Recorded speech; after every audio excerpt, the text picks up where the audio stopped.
இது பூமி தானே? அது பூமாதேவி கடவுள் தானே? ஆமா. அப்படிப்பட்ட கடவுளையே மிதிச்சுக்கிட்டு உக்காந்தீங்களே, இது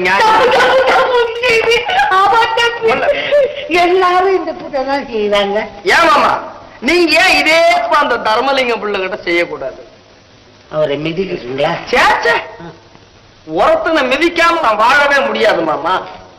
இப்ப பாருங்க, கேவலம் அதுல உட்கார்ந்தா கூட ஜல்தியா போகணும்னா மிதிக்க வேண்டியதாதானே மாமா இருக்கு. என்னமோ ஐயா, உன் படிப்பு வேற, போனது வேற. நீ தமிழையே இங்கிலீஷ்ல பேசுற. அது மேல்நாட்டுக்கு போறதும் வர்றேன் செவரேறி குதிக்கிற பழக்கம் மாதிரி வெட்டிக்கிட்டு இருக்க. உங்க வேற, நமக்கு அது இல்லையே. சரி மாமா, அந்த தர்மலிங்கம் பிள்ளைய நீங்க கெடுக்க வேணாம், விடுங்க. திருப்பரங்குன்றத்துக்கு போங்க, தாப்புல கடவுள் இருக்கு, அவருக்கு ஒரு அர்ச்சனை பண்ணிடுங்களேன். அப்புறம் பாருங்க, பதவி உயரும், பணம் வந்து சேரும். ஒண்ணு விஷயமும் டாப் கியர்ல கார் போற மாதிரி சர்ன்னு போகுமா? டாப் கியர்ல போற மாதிரி? ஆமா. ரிவர்ஸ் கியர்ல நீங்க என்ன பணத்தை போய் பேசுறீங்க?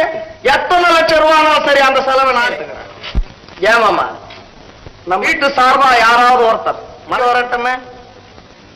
நம்ம கூட்டத்துல ஒரு ஆளை கேக்குறீங்களா? ஆமா. காட்டு பெருமாள் எடுத்து போயிட்டாளுங்களே. அவனை தவிர வேற யாரையாவது சொல்லுமாமா? அப்பா அப்பா அப்பா, நான் போயிட்டு வரேன்ப்பா. என் குழந்தை போச்சு. யாரோ இங்க பழக்கமில்லை, கூட போறேன்னு சொல்லுங்க. அந்த பெருமை சொல்றேன், வேற ஒண்ணும் இல்லை. அப்பா, நானும் அக்காவோட. நீ அக்காவோட சும்மா நீ ஒண்ணு போக வேண்டாம். ஒரு குழந்தை உயிரை கொடுக்குது எனக்கு, ஒரு குழந்தை உயிரை இருக்குது. ஐயோ அப்பா, நீங்க போயிட்டு வரமாமா, போயிட்டு வாங்க, போயிட்டு வாங்க.